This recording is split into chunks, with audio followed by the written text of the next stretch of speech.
Muito bem, a gente retorna aqui e agora com as alíneas.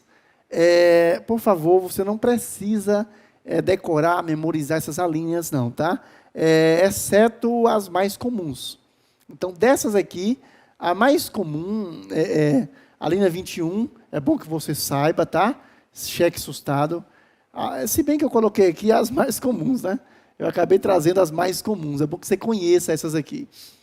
A 21, bom, professor, quais essas poderiam cair em concurso? Bom, primeiro eu vou dizer o que é a linha. Essas alíneas aí, elas são números que indicam o motivo de devolução. Para não ter que escrever no verso do cheque todo o motivo, né? Cheque devolvido por falta de fundos. Para evitar isso aí, o banco coloca apenas o número 11, né? A linha 11. Ela nem está aqui, deixa eu ver se eu trouxe. Ela nem está aqui. Mas a linha 11. Aí, essa é comum também. Aí o banco coloca lá apenas motivo de devolução 11, ou simplesmente a linha 11. Se foi devolvido pela segunda vez, ou seja, como dizem na Bahia, bateu fofo, né?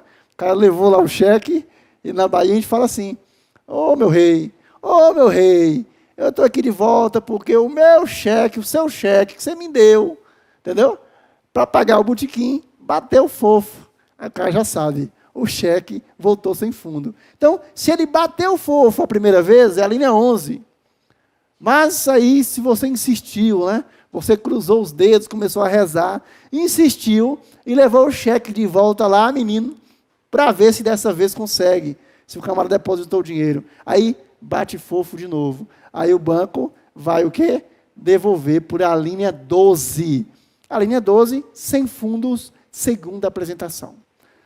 Bom, as que mais caem em concurso, essas aqui já estão batidas, o pessoal já não está mais cobrando, né? Mas as que mais caem em concurso a linha 21, cheque assustado, né? A linha 22, assinatura não confere. A linha 28 também, que é assustação, porém, por contraordem.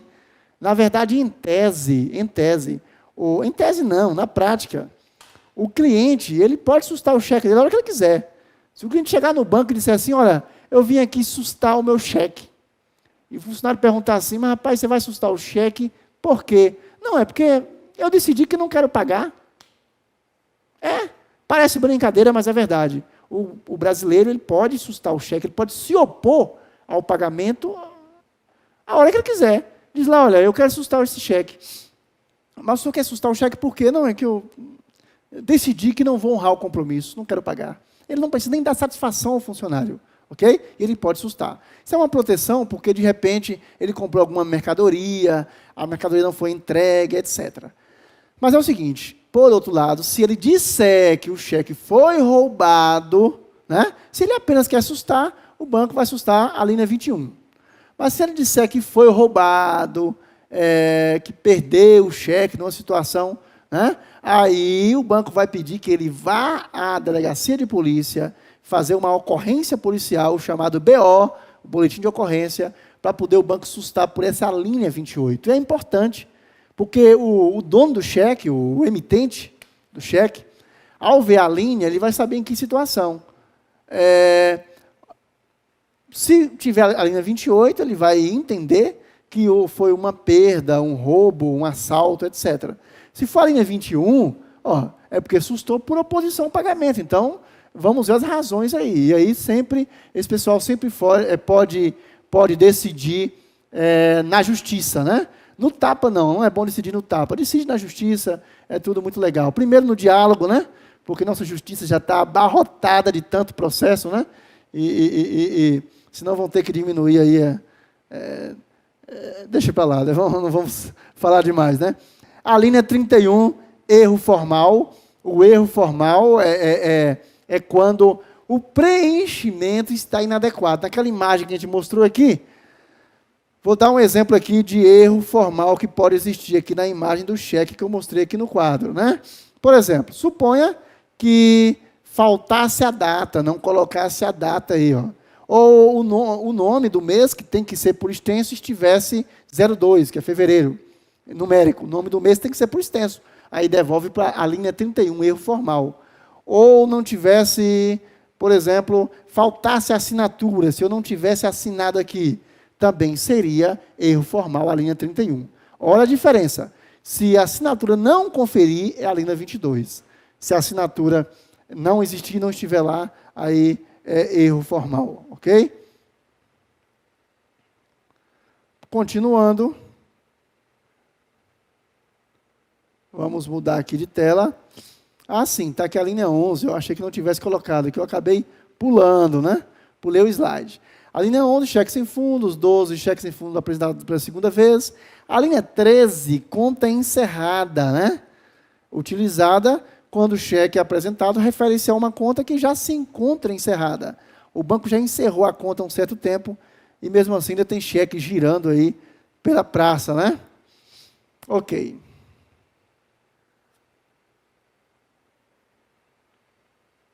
Bom, a indicação do local e data de emissão, né? Se faltar isso aí, é erro formal, como já disse. O dia e o ano da data de emissão deverão estar expressos em algarismos, já falei isso. Enquanto o mês deve ser escrito por extenso. Os erros ou rasuras no preenchimento do cheque podem ser retificados. Como, professor? Retificar erro? Sim. Suponha que a pessoa, ao escrever o valor por extenso, o emitente do cheque, ele erra, ele comete um erro. Ele vai escrever 300 e escreve trocentos. Não é? Vai escrever 300 reais e escreve trocentos réis. Réis, digamos. Um besteirol aqui. O que acontece? Ele pode retificar isso, ainda dá tempo. E isso antes do cheque ir até o banco, tá? Ele pode, no verso do cheque, colocar o valor corretamente por extenso e assinar. Então, o caixa, quando vai pagar, o caixa olha para o cheque. Se o caixa vê algum erro formal, o caixa deve virar o cheque e olhar o verso, para ver se o cliente retificou no verso. Se o cliente fez a retificação no verso, tudo bem, é válido, aí o cheque poderá ser pago, ok? Os erros ou rasuras no preenchimento dos cheques podem ser retificados, já falei, né? A ausência de data de emissão, já falei também, principais erros de preenchimento. O cara esquece de colocar a data de emissão do cheque. O mês grafado em algarismos, como eu já disse, o mês tem que ser por extenso. A ausência de assinatura também, né? Tem muito isso, o cheque sem assinar. Na pressa, o cliente preenche o cheque e entrega. Aí naquele bate-papo lá com o caixa do supermercado, o caixa também, o da farmácia, se esquece de olhar. E aí o cheque está sem assinatura. Agora eu te pergunto, e se é um turista que mora bem distante dali? Aí já complica, né? Às vezes nem cadastro pegam, viu? Nem cadastro do cliente eles fazem. Não pega telefone, não pega nada. Há problema no cheque e às vezes não consegue nem localizar o cliente. Ok? A ausência do valor expresso por extenso.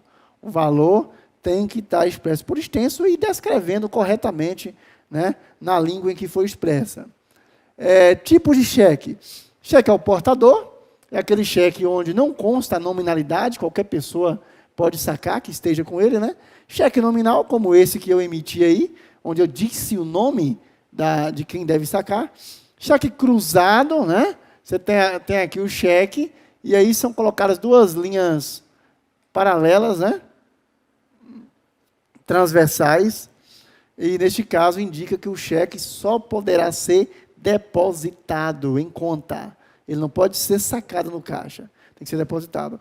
A chancela mecânica é aquela assinatura mecânica, algumas grandes empresas, onde a pessoa que representa não tem condições humanas, né, de assinar, digamos aí, tem empresa que emite 500, 600 cheques por dia, não tem condições, até mais, não tem condições humanas, mesmo que ela tivesse vários representantes e que eles fossem solidários ali, tanto um ou outro assinar, mas ainda assim ficaria impraticável preencher 500 mil cheques por dia e assinar.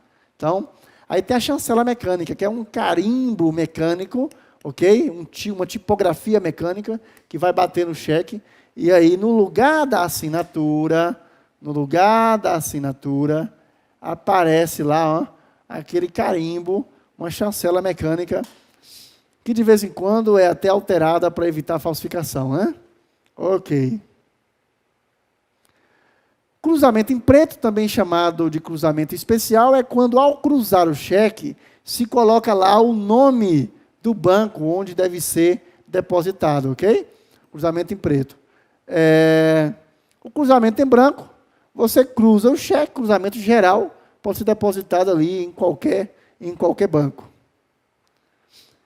Endosso em preto e endosso em branco, eu já falei, né? O endosso, a transferência do valor, você assina no verso, você vai estar transferindo o cheque ao portador, se for o endosso em branco. Se você mencionar a quem você está transferindo, é o endosso em preto. O cheque também, ele não ainda continuará não sendo portador. Endosso em preto, ou seja, você endossou, transferindo, o papel do endosso é esse, transferir o benefício daquele documento para outrem, mas você vai estar transferindo, dizendo o nome de quem vai receber o benefício. Inadimplência com cheque, cadastro de emitente de cheque sem fundo, CCF, né? O CCF, há 2 tipos de exclusão, na verdade há 3, né? Mas vamos falar principalmente dos 2 primeiros. Exclusão por solicitação. Pessoal, quando o cheque retorna pela segunda vez, a linha 12, né? O cheque sem fundo, a linha 12, acontece também a linha 13, é raro, mas acontece. O nome do cliente vai para o CCF, Cadastro de Emitente de Cheque Sem Fundo. A primeira consequência disso é que ele não vai poder pegar cheque mais em banco. Em nenhum banco ele vai poder. Porque com o nome no CCF, o banco não pode emitir talão de cheque para ele. Ok. Para retirar o nome do CCF, porque para ele continuar a vida financeira dele, ele vai ter que tirar. Ele vai pagar tarifas, né? E ele vai ter que levar uma série de documentos. Então, a primeira situação, há 3 formas de excluir, de tirar o nome desse cliente, desse cadastro sujo, né? Esse cadastro de emitente de cheque sem fundo. A primeira forma é por solicitação, ou seja, o próprio cliente vai no banco e solicita. Aí ele tem 2 situações. Ele leva o cheque, tem que levar o cheque para provar que ele pagou ao cliente, ele pagou ao cliente dele o cheque sem fundo e pegou o cheque de volta. Aí ele leva o cheque até o banco, paga uma tarifa e ele faz a exclusão por solicitação. Assina o pedido de exclusão. Caso ele não tenha o cheque, perdeu o cheque, isso acontece muito, aí ele vai ter que levar 3 documentos. A cópia do cheque, isso aí o banco consegue para ele geralmente no sistema. Ele vai ter que levar uma certidão negativa de protesto do cartório, dizendo que esse cheque não foi protestado, dizendo que não há protesto ali em relação àquele cheque, ok? E ele vai ter que levar também um recibo do cliente, devidamente reconhecido a assinatura, a firma no cartório, comprovando onde o cliente declara ali que recebeu dele o valor referente àquele cheque. Inclusive, no recibo tem que citar o cheque. Então, 3 documentos. Ou ele leva o cheque, ou ele leva 3 documentos. Cópia do cheque, que ele consegue no próprio banco, às vezes. Certidão negativa de protesto, que ele pega no cartório. E ele leva também um recibo do cliente, comprovando que pagou o cheque. Ok. Esta é a exclusão por solicitação. Essa é a parte, digamos assim, mais triste, o sofrimento que é para tirar o cheque sem fundo. Melhor é não pecar mais, é não dar cheque sem fundo. Mas a parte mais tranquila e feliz, talvez injusta para muitos, é o seguinte: após 5 anos decorridos da data em que o cheque entrou sem fundo, o sistema tem que excluir automaticamente. Então, amigo, se você, algum amigo seu, algum parente seu, está com cheque sem fundo há mais de 5 anos, o nome dele já está limpo. Não tem que se preocupar, porque a exclusão é automática após 5 anos. E existe a exclusão compulsória, obrigatória, né, que ocorre quando o nome da pessoa foi para o CCF indevidamente. Aqui é óbvio, né? O nome foi indevidamente, tem que ser retirado imediatamente. Ok. Motivos que levam à inclusão automática no CCF. O motivo 12, que eu já falei, né? Motivo 12. O motivo 13, também conta encerrada, vai para o cadastro de cheque sem fundo também, ou seja, o cliente emitiu o cheque com a conta encerrada. Aí o banco manda para o CCF. E o motivo 14, a prática espúria. Cuidado, porque muita gente pensa que apenas o motivo 12 leva o cheque, o nome do cliente para o CCF. Não é só o motivo 12, e isso costuma ser cobrado em prova, tá? Bom, serviços bancários e financeiros, a gente continua, seguros, convênios de arrecadação, pagamentos, cobrança e sistema de pagamento brasileiro. Aqui a gente, na verdade, vai ver definições, só aquilo que é importante. O tema é imenso, é grande, a gente vai ver apenas aquilo que importa para a gente aqui neste concurso do Banco do Nordeste, já que estamos trabalhando com aulas específicas, não se esqueça. Então, a gente aqui está trabalhando ponto a ponto no que diz respeito ao edital do Banco do Nordeste. Então, são temas bem imensos, grandes, extensos, né? Mas a gente vai ver aquilo que é importante para o edital do Banco do Nordeste. Seguros. Sobre seguro, o que mais importa para você, primeiro, o que é seguro? O que é seguro? Seguro, ele é uma forma... É uma forma de se resguardar do risco, né? Que pode acontecer sobre seu patrimônio, sua vida, seus bens, etc. Então, o seguro, ele traz uma forma de você garantir que não vai acontecer a perda daquele patrimônio de uma hora para outra, aquele patrimônio que você conquistou, né, com tanto sacrifício, ele não vai, assim, de repente, ser perdido de uma hora para outra, porque você contratou uma empresa, nesse caso a seguradora, que ela admite, ela aceita assumir o risco da perda, que a gente chama de sinistro, daquele bem, da perda total ou parcial daquele bem, ou não só da perda, mas também da avaria, né? De alguma causa ruim àquele bem. Bom, a gente precisa saber o que é o prêmio do seguro. Muita gente boa confunde isso aqui, tá? Muita gente pensa que o prêmio do seguro é o valor que é pago ao segurado quando acontece um sinistro. É o contrário. O prêmio do seguro é o valor que o segurado paga à seguradora. Ok? É o valor que o segurado paga à seguradora. Bom, a recusa de assunção do risco. Quer dizer, alguns perguntam, professor, quando eu dou palestras, né, sobre esse assunto, vem logo a pergunta, professor, a seguradora pode se recusar a assumir o risco? Pode. Pode. Ela tem 15 dias para isso. Ela recebe o seguro quando você faz. Você fez, na verdade, uma proposta de seguro. Tá? Pode ver lá. Proposta de seguro. Você fez uma proposta de seguro. Aí a seguradora, ela tem 15 dias, o prazo, para poder decidir se ela assume ou não o risco. Em geral, a seguradora assume o risco. Principalmente quando é seguro patrimonial. Seguro de automóvel, por exemplo, em geral, por aquele preço que você quis pagar, você se sujeitou a pagar, a seguradora assume o risco. A assunção do risco, às vezes, não ocorre, ocorre mais, né? A não assunção ocorre mais no seguro de vida. Por exemplo, de repente você é alpinista, você declara lá, ao fazer o seu seguro de vida, você declara que você...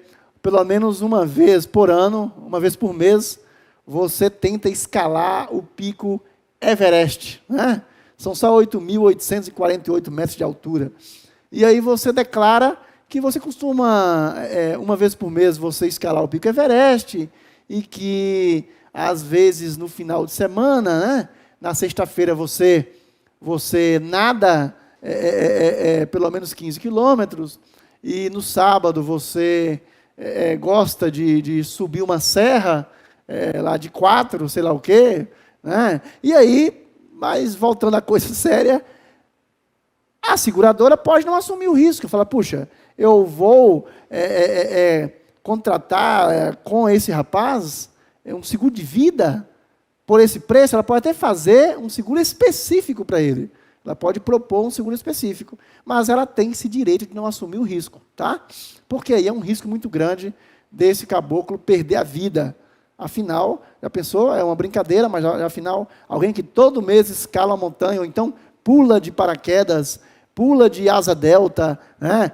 Tem gente que gosta de esportes difíceis, né? Bom, eu prefiro esportes violentos, né? Dominó, baralho, dama, porrinha, né? Xadrez, brincadeira. Mas é isso. Então, a seguradora, ela pode sim recusar a assumir o risco dentro do prazo legal, né? Que a lei estabelece, os 15 dias, ela pode sim recusar assumir o risco. E já vi vários casos assim, tá? Ok. Prazo para pagamento após o sinistro. Outra dúvida de muita gente, cai muito em prova. Acabou de roubar o carro do rapaz. Sumiu. E aí, ele vai à seguradora, ele quer que ela pague no mesmo dia. Não é assim. Ela tem 30 dias após o sinistro. Ela tem 30 dias. E outro fato que cai em prova. Esse prazo pode ser interrompido, que esses 30 dias é após a entrega dos documentos exigidos. E aí, amigo, se prepare, viu? Porque haja documento. Mas, claro, tem que ser assim. Aí, os documentos exigidos vão ter que ser entregues. Se, por acaso, faltar documentos, aí esse prazo volta a ser contado, os 30 dias.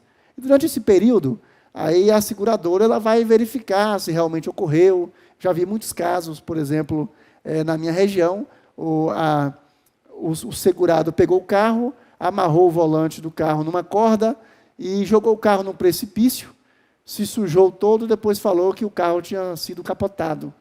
Aí o seguro descobriu que não, detetive para investigar, tal, descobriu que não, e aí não pagou, porque ele usou de má fé. Ok? Muito bem. Na próxima aula, a gente vai trabalhar, aliás, isso aqui eu já posso falar agora, né? Isso aqui é tranquilo, para adiantar para a gente. Aí, na próxima aula a gente fala do crédito rural, do Pronaf. Vamos falar logo disso aqui, né? Serviços bancários e financeiros ainda, a gente vai falar, isso aqui é rapidinho, é tranquilo, convênio de arrecadação e pagamentos. O que são esses convênios de arrecadação, gente? Esses convênios, essas autorização de pagamento, de débito em conta e de pagamento. Olha, hoje em dia, não há mais porquê, infelizmente algumas pessoas ainda fazem isso, pegam uma conta de energia, de telefone, de água, e vai para uma fila de banco pagar. E depois reclama de fila. Puxa, coloque débito em conta. É simples.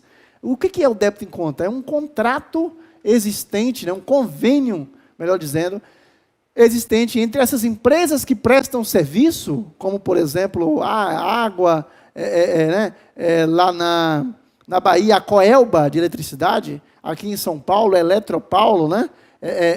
No Espírito Santo, a Ercelsa, e assim por diante. Essas companhias, elas fazem convênio com os bancos para poder fazer o débito em conta. Tudo muito tranquilo, mas, obviamente, é autorizado pelo cliente. O cliente assina uma autorização para que esse débito seja feito automaticamente todos os meses. E aí, ganha o banco, uma tarifazinha, ganha a empresa, que o cliente não vai atrasar o pagamento, que já é feito o débito, a menos que não tenha saldo em conta, né?